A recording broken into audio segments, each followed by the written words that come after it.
নমস্কার, নিউজ ভ্যানগার্ডের এক নজরে 25 আপনাদের সকলকে স্বাগত। আমি সুপ্রীতি রয়েছে আপনাদের সঙ্গে। রামনগর বিধানসভা কেন্দ্রের সিপিএম এবং কংগ্রেস ভোটাররা আবোল তাবোল ভোট দিয়ে বা কংগ্রেসকে জলাঞ্জলি দেবে এমনটাই বক্তব্য উঠে এসেছে, যার কারণে নির্দ্বিধায় জয়ী হবেন বিজেপি প্রার্থী দীপক মজুমদার। আসন্ন লোকসভা নির্বাচনে পশ্চিম ত্রিপুরা আসনে এবং রামনগর বিধানসভা কেন্দ্রের উপনির্বাচনে ভোট প্রচারে এমনই অভিমত প্রকাশ করলেন বিপ্লব কুমার দেব। রাজনগর স্কুল মাঠে জনসভায় কংগ্রেস বিধায়ক সুদীপ রায় বর্মনকে তরমুজ বলেও আখ্যায়িত করেন তিনি। সভায় অন্যান্যদের মধ্যে উপস্থিত ছিলেন মেয়র দীপক মজুমদার, খাদ্যমন্ত্রী সুশান্ত চৌধুরী সহ আরো অনেকেই। চোদ্দ বাধারঘাট বিধানসভা কেন্দ্রের প্রাক্তন বিধায়ক প্রয়াত দিলীপ সরকারের পঞ্চম মৃত্যুবার্ষিকীতে অনুষ্ঠিত হল রক্তদান শিবির। শিবিরের উদ্বোধন করলেন মুখ্যমন্ত্রী ডক্টর মানিক সাহা। তাছাড়া উপস্থিত ছিলেন এলাকার বিধায়িকা মীনা রানী সরকার সহ অন্যান্যরা। নির্বাচনে এই প্রাক লগ্নে ভোট প্রচারের মাঝে রক্তদান শিবিরকে ঘিরে ব্যাপক উৎসাহ পরিলক্ষিত হয় সাধারণ মানুষের মধ্যে।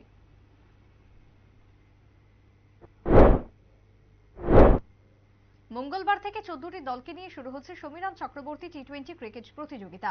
এই প্রতিযোগিতার উদ্বোধনী ম্যাচকে কেন্দ্র করে সেখানে খেলবে পোলস্টার ক্লাব এবং ইউবিএসটির বিরুদ্ধে। সোমবার পোলস্টার ক্লাব ঘোষণা করল আসরের জন্য 17 সদস্যের দল। চিরঞ্জীব দেবনাথ এবং নেতৃত্ব দল ভালোই প্রদর্শন করবে। সাংবাদিক সম্মেলনে খেলোয়াড়দের হাতে তুলে দেওয়া হয় জার্সি। মরশুমের আসর শুরুর আগেই ক্লাব কর্মকর্তারা আশাবাদী এবছর টি-20 এবং প্রথম ডিভিশন ক্রিকেটে চ্যাম্পিয়নের জন্যই মাঠে নামছে পোলস্টার।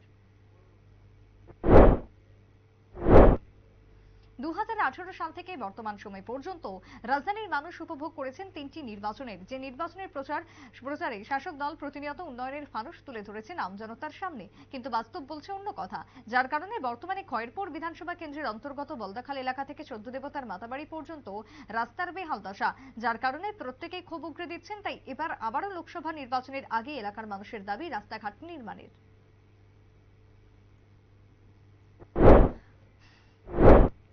পশ্চিম ত্রিপুরা লোকসভা আসনের ইন্ডিয়া জোটের প্রার্থী আশিস কুমার সাহার সমর্থনে সোমবার সারা জাগানো মিছিল অনুষ্ঠিত হল শহর দক্ষিণাঞ্চলে। ড্রপগেট থেকে নাগেরজলা পর্যন্ত সুসজ্জিত মিছিলে হাজির ছিলেন প্রার্থী আশিস কুমার সাহা। এছাড়াও জোটের নেতৃত্বরা মিছিলে পা মিলিয়ে প্রার্থীকে বিপুল ভোটে জয়যুক্ত করার আহ্বান জানান প্রাক্তন সাংসদ শঙ্কর প্রসাদ দত্ত আর এসপি নেতৃত্ব জয় গোবিন্দ দেব সহ শুরু করে অন্যান্যরা। ভোট যত এগিয়ে আসছে ততই নজরদারি বাড়ছে প্রচারকে কেন্দ্র করে। বিশেষ করে বিভিন্ন রাজনৈতিক দলগুলো যখন জোর প্রচার চালাচ্ছে, ঠিক তখনই শান্তি শৃঙ্খলা বজায় রাখার ক্ষেত্রে নজরদারি চালাচ্ছে আরক্ষা প্রশাসন। বিশেষ করে রামনগর বিধানসভা কেন্দ্রের উপনির্বাচনকে ঘিরে চলছে ব্যাপক তল্লাশি। বিশেষ করে স্পর্শকাতর এলাকাগুলিতে বসানো হয়েছে নাকা চেকিং, পাশাপাশি গাড়ি এবং বাইক চেকিং করা হচ্ছে। কেন্দ্রীয় বাহিনী এবং টিএসআর কে রাখা হয়েছে নজরদারির বিষয়েও। 69তম প্রতিষ্ঠা দিবস পালন করা হলো এয়ারপোর্ট অথরিটি অফ ইন্ডিয়ার আগরতলা এমবিবি বিমানবন্দরে। এই উপলক্ষে অনুষ্ঠিত হয় এক অনুষ্ঠান। উপস্থিত ছিলেন মুখ্য সচিব জে.কে. সিনহা, এয়ারপোর্ট অথরিটি অফ ইন্ডিয়ার ত্রিপুরা শাখার অধিকর্তা এবং হিমাচল প্রদেশের মুখ্য সচিব সহ অন্যান্যরা। অনুষ্ঠানে এয়ারপোর্টের বিভিন্ন শাখার নিয়োজিত কর্মীদের সম্মাননা জানানো হয়। আগামী 4 এপ্রিল থেকে 13 এপ্রিল অনুষ্ঠিত হবে চৈত্র হাটের মেলা। এই উপলক্ষে আগরতলা পুর নিগমের পক্ষ থেকে সতর্কতা জারি করা হয়েছে শকুন্তলা রোডে। নিগম থেকে ঘোষণা করা হয়েছে যারা অবৈধভাবে রাস্তা দখল করে ব্যবসা করেছেন তাদের সোমবার রাত 8টার মধ্যে ব্যবসায়ী সরঞ্জাম সরিয়ে ফেলার জন্য, অন্যথায় তাদের বিরুদ্ধে কঠোর ব্যবস্থা গ্রহণ করবে আগরতলা পুর নিগম। পশ্চিম ত্রিপুরা লোকসভা আসনের বিজেপির ভোট প্রচার একেবারে জমে উঠেছে। সোমবার বিপ্লব কুমার দেবের সমর্থনে নির্বাচনী সমাবেশ অনুষ্ঠিত হল প্রতাপগড়ে। প্রতাপগড় মন্ডলের উদ্যোগে আয়োজিত জনসভায় প্রধান বক্তা হিসেবে ছিলেন প্রাক্তন মুখ্যমন্ত্রী বর্তমানে প্রার্থী বিপ্লব কুমার দেব সহ অন্যান্য অতিথিরা। রবীন্দ্র নজরুল সুকান্ত মুক্তমঞ্চে এলাকার বেশ কিছু ভোটার বিরোধী দল ছেড়ে বিজেপি দলে যোগ দিলেন। তাদের হাতে দলীয় পতাকা তুলে দেন প্রার্থী বিপ্লব দেব সহ অন্যান্য অতিথিরা। আসন্ন লোকসভা ভোটকে সামনে রেখে বিজেপি, আইপিএফটি এবং তিপ্রামাথার পক্ষ থেকে এক যৌথ সভার আয়োজন করা হয় সোমবার খোয়াই স্বপ্নপুরী অতিথি নিবাসে। বৈঠকে উপস্থিত ছিলেন মন্ত্রী অনিমেষ দেববর্মা, বিকাশ দেববর্মা, বিধায়ক রঞ্জিত দেববর্মা, এমডিসি কমল কলয় সহ আরো অনেকেই। ত্রিপাক্ষিক এই বৈঠকে লোকসভা নির্বাচনকে অবাধ এবং শান্তিপূর্ণভাবে শেষ করার প্রস্তাব গৃহীত হয়।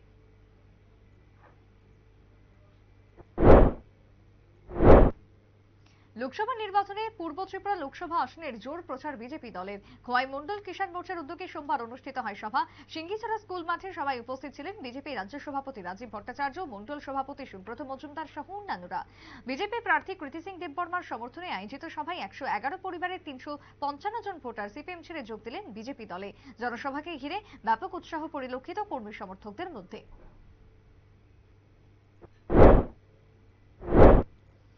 লোকসভা নির্বাচনে ভোট প্রচার একেবারে তুঙ্গে শাসক বিরোধী প্রতিটা রাজনৈতিক দলের। বিরোধী দল এবং শাসক দলের প্রচারকে ঘিরে তৈরি হচ্ছে নানান রকমের উন্মাদনা। সোমবার পূর্ব ত্রিপুরা লোকসভা আসনের বিজেপি মনোনীত প্রার্থী কৃতি সিং দেববর্মার সমর্থনে অনুষ্ঠিত হলো এক জনসভা।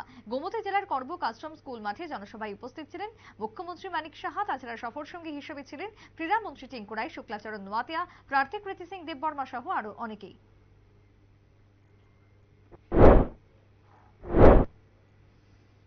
আপনজন ক্লাবকে 5 উইকেটের ব্যবধানে হারিয়ে দিয়ে চ্যাম্পিয়ন হলো dear club. Kamalpur cricket association পরিচালিত সিনিয়র ক্রিকেট টুর্নামেন্টের যোগ্যতা নির্ণয়ের ম্যাচটি সোমবার অনুষ্ঠিত হয়। কালীবাড়ি মাঠে প্রথম ব্যাট করে আপনজন ক্লাব 83 রানের লক্ষ্যমাত্রা তৈরি করে। জবাবে ডিয়ার ক্লাব 21 ওভারে 5 উইকেট হারিয়ে জয়ের জন্য সংগ্রহিত রান তুলে নেয়। ফাইনাল ম্যাচে এই আসরের সেরা ক্রিকেটার হিসেবে নির্বাচিত হয়েছেন ডিয়ার ক্লাবের দেবজিৎ ভট্টাচার্য। মোট 12টি দলকে নিয়ে সম্পূর্ণ হলো এই আসর।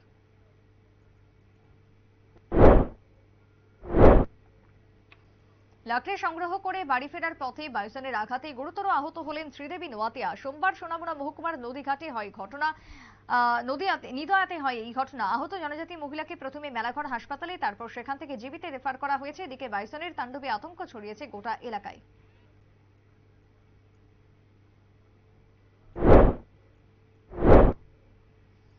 রাজনীতির নোংরা সংস্কৃতি শুরু হলো রাজ্যে। অষ্টাদশ লোকসভা নির্বাচনকে সামনে রেখে জোর প্রচারে প্রতিটি রাজনৈতিক দল। তবে এরই মধ্যে রবিবার উঠে এলো প্রচার সজ্জা নষ্ট করার অভিযোগ। 22 সোনামুড়া মণ্ডলের অন্তর্গত মেলাঘর ইন্দিরানগর 28 নম্বর বুথে বিজেপির প্রচার সজ্জা নষ্ট করার অভিযোগ ওঠে। ঘটনার খবর পেয়ে মেলাঘর পুরসভার কাউন্সিলর মালিক মিয়া, বুথ সভাপতি মুকুন্দ দাস ঘটনাস্থলে পৌঁছায়। প্রচার সজ্জা নষ্ট এবং ভাঙচুর করার অভিযোগে একটি মামলা দায়ের করবেন থানায়। এদিকে প্রচার সজ্জা নষ্ট করাকে কেন্দ্র করে বিজেপির কর্মী সমর্থকদের মধ্যে ছড়িয়েছে ক্ষোভ।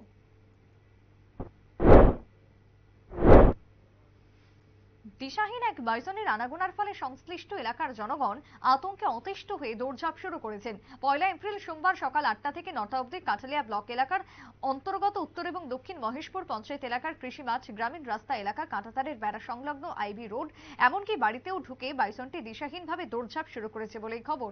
এই অভিনব দৃশ্য প্রত্যক্ষদর্শীরা স্থানীয় মানুষ হইচই শুরু করে দেয়। চিৎকার চেঁচামেচিতে উন্মত্ত হয়ে বাইসনটি এখন জঙ্গলে প্রবেশ করতে পারেনি।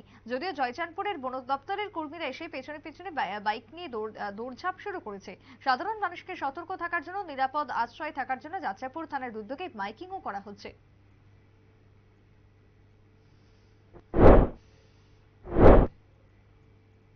শাসক বিজেপি দলের সঙ্গে টক্কর দিতে নির্বাচনী ময়দানে ইন্ডিয়া ব্লকের মনোনীত প্রার্থী আশিস কুমার সাহা। ইন্ডিয়া ব্লকের প্রার্থীর সমর্থনে বাম কংগ্রেস একসাথে নির্বাচনী প্রচারে মিছিল, মিটিং, সভা ইত্যাদি চালাচ্ছে বিলোনিয়া জুড়ে। পশ্চিম ত্রিপুরা লোকসভা আসনের প্রার্থী আশিস কুমার সাহা বিলোনিয়া শহরের বিভিন্ন স্থানে নির্বাচনী প্রচারে নেমে ভোটের আবেদন জানান বিলোনিয়াবাসীর কাছে। সোমবার সকাল থেকে শুরু হয় নির্বাচনী প্রচার, সাথে ছিলেন বাম কংগ্রেসের নেতাকর্মীরা। এদিন প্রথমে সকাল 8টায় বনকর নদীর উত্তর পাড়ে পথসভা দিয়ে শুরু হয় নির্বাচনের কর্মসূচি। এরপর হুটখোলা গাড়িতে রোড শো করে বিলোনিয়া শহর পরিক্রমা করেন। 1 নম্বর টিলাতে পথসভা, পরক্ষণে সেখানে রোড শোর আয়োজন করা হয়।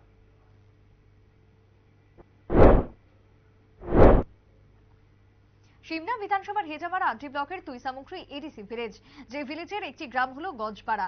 গ্রামে ঢোকার সম্মুখে একটি পাকা ব্রিজ নির্মাণ হয়েছিল অনেক বছর আগে, কিন্তু পরিকল্পনার অভাবে ব্রিজের দুপাশে পাড় ভেঙে যায় জলের স্রোতে, যার ফলে ব্রিজটি ছড়ার উপরে দাঁড়িয়ে থাকে। দুপাশের প্রায় 20 ফুট করে পাড় ভেঙে যায়। গ্রামবাসীরা মিলে ব্রিজের দুপাশে বাঁশ এবং কাঠ দিয়ে বেড়া দিয়ে ব্রিজ পার হচ্ছে। গ্রামবাসীরা জানায় 7-8 বছর আগে ব্রিজটির এরকম করুণ দশা হয়। তারপর থেকে গ্রামবাসীদের দুর্দশা শুরু হয়। ব্রিজটির কারণে গ্রামে কোনো ছোট বড় যানবাহন পর্যন্ত যেতে পারছে না। হাসপাতালে যেতে গেলেও সবথেকে বেশি সমস্যা তৈরি হচ্ছে। বর্তমানে ব্রিজের দুপাশে যে বাঁশের সাঁকো রয়েছে এগুলি নড়বড়ে হয়ে গেছে। প্রতিনিয়ত জীবনের ঝুঁকি নিয়ে চলতে হচ্ছে। গ্রামবাসীদের দাবি, তাদের কথা মাথায় রেখে ব্রিজটির যেন সংস্কারে উদ্যোগ নেয় স্থানীয় প্রশাসন। আসন্ন লোকসভা নির্বাচনকে সামনে রেখে ভারতীয় জনতা পার্টির উদ্যোগে 28 তেলিয়ামুড়া মণ্ডলের অনুষ্ঠিত হলো সোমবার সাংগঠনিক বৈঠক। এদিনের এই সাংগঠনিক বৈঠকে উপস্থিত ছিলেন ভারতীয় জনতা পার্টির ত্রিপুরা রাজ্য সভাপতি রাজীব ভট্টাচার্য, বিধানসভার মুখ্য সচেতক কল্যাণী সাহারাই, বিধায়িকা স্থানীয় বিধায়িকা, ভারতীয় জনতা পার্টির অন্যান্য নেতাকর্মীরা। আসন্ন লোকসভা নির্বাচনকে সামনে রেখে ভারতীয় জনতা পার্টির বিভিন্ন সাংগঠনিক বিষয় এদিন বৈঠকে পর্যালোচনা করা হয়।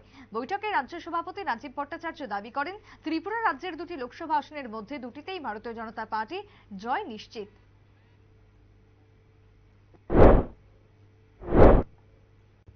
চোরের উপদ্রব যেন দিন দিন বেড়েই চলেছে আমবাসা শহরে। আমবাসা বাজারের বিভিন্ন দোকানে চোরের দল হানা দিচ্ছে বেশ কয়েকদিন ধরে। লোকসভা নির্বাচনের প্রাক্কালে পুলিশের টহলদারি থাকা সত্ত্বেও রবিবার রাতে চোরের দল হানা দিয়ে আমবাসা বাজারের 3টি দোকানে বেশ কিছু সামগ্রী চুরি করে, যার মধ্যে 2টি দোকান সহ একটি কেরোসিন ডিপোতে হাত সাফাই করে চোরের দল। দোকানগুলি থেকে নগদ অর্থ, সিগারেটের প্যাকেট সহ বিভিন্ন সামগ্রী নিয়ে যায়। উল্লেখ্য, চুরির উপদ্রব বৃদ্ধি পাওয়ায় আমবাসায় মার্চেন্ট অ্যাসোসিয়েশন থেকে আমবাসা বাজারে টহলদারির ব্যবস্থা করা হয়েছিল, কিন্তু সেই টহলদারি থাকা সত্ত্বেও চোরের দল আবারও হাত সাফাই করে নেয় আমবাসার তিনটি দোকানে। উত্তর জেলা, ঊনকোটি জেলা সহ সোনামুড়া বক্সনগর এলাকা জুড়ে রাজ্যে যে গরু পাচারকারী সক্রিয় চক্র রয়েছে তার একটি করে পান্ডা ধর্মনগর থানার পুলিশ তাদের হেফাজতে নিয়ে তদন্ত শুরু করেছে। সর্বশেষ গ্রেপ্তার করেছে কৈলাসহরের ফুলবাড়ি কান্দি গ্রাম পঞ্চায়েতের প্রধান সুন্দর মিয়াকে। প্রথমে লিটন দাস ওরফে নান্টু দাসকে পানিসাগর মহকুমা রামনগর গ্রাম পঞ্চায়েতের নিজের বাড়ি থেকে 26 মার্চ অর্থাৎ রংখেলার দিন গ্রেপ্তার করা হয়। তাকে 2রা এপ্রিল পর্যন্ত জেল হেফাজতে রাখার নির্দেশ দেওয়া হয়। উল্লেখ্য, 24 মার্চ ধর্মনগরের আনন্দবাজার এসপিও ক্যাম্প সংলগ্ন এলাকা থেকে যখন 2টি পিকআপ গাড়িতে মোট 9টি মহিষ ধরা পড়েছিল, সেই ঘটনাকে সাঙ্গ করে প্রথমে লিটন দাস, তারপরে মাস্টার মাইন্ড সুন্দর মিয়াকে পুলিশ জালে তুলে আনলেও ইতিমধ্যে চলছে তদন্ত।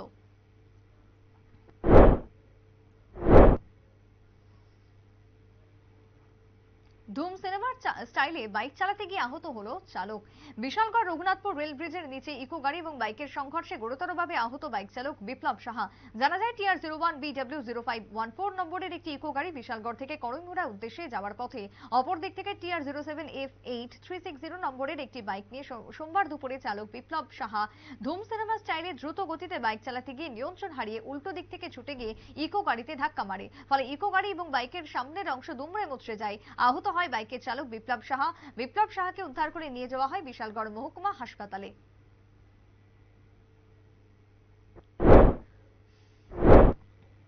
খোয়াই নতুন টাউন হলে লোকসভা নির্বাচনকে সামনে রেখে আয়োজন করা হলো নির্বাচনী সভার। খোয়াই মহকুমার 3টি বিধানসভা কেন্দ্রের নির্বাচনের কাজে নিযুক্ত কর্মীদের নিয়ে মকপল অনুষ্ঠিত হয়। মকপলে খোয়াই মহকুমার 3টি বিধানসভা কেন্দ্রের নির্বাচনের কাজে নিযুক্ত কর্মীদের হাতে কলমে প্রশিক্ষণ দেওয়া হয়। উপস্থিত ছিলেন জেলাশাসক চাঁদনী চন্দ্রন, অতিরিক্ত জেলাশাসক কেশব কর, মহকুমা শাসক মেঘা জৈন সহ আরো অন্যান্য আধিকারিকরা।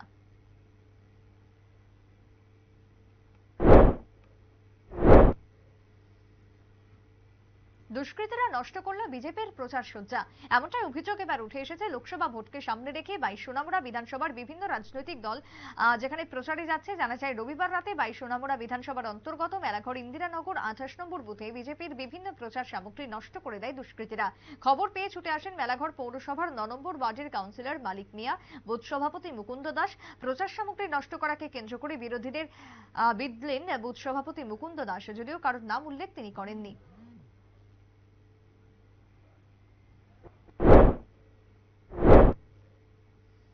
আবারও পুলিশের নাকা পয়েন্টে তল্লাশি করে উদ্ধার হলো গাঁজা। সোমবার 8টা নাগাদ তেলিয়ামুড়া থানা এলাকার জাতীয় সড়কে হাওয়াই বাড়িতে পুলিশের নাকা পয়েন্টে অটো গাড়ি থেকে উদ্ধার হয় 19 কেজি গাঁজা।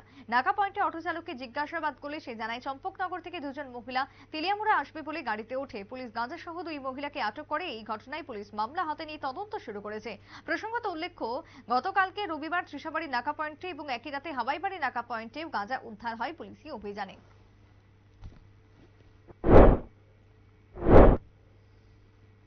এখনকার মতো এক নজরে 25 পর্যন্তই। পরবর্তী নিউজ আপডেট এবং টকশো দেখার জন্য চোখ রাখবেন শুধুমাত্র নিউজ ভ্যানগার্ডের পর্দায়। নমস্কার।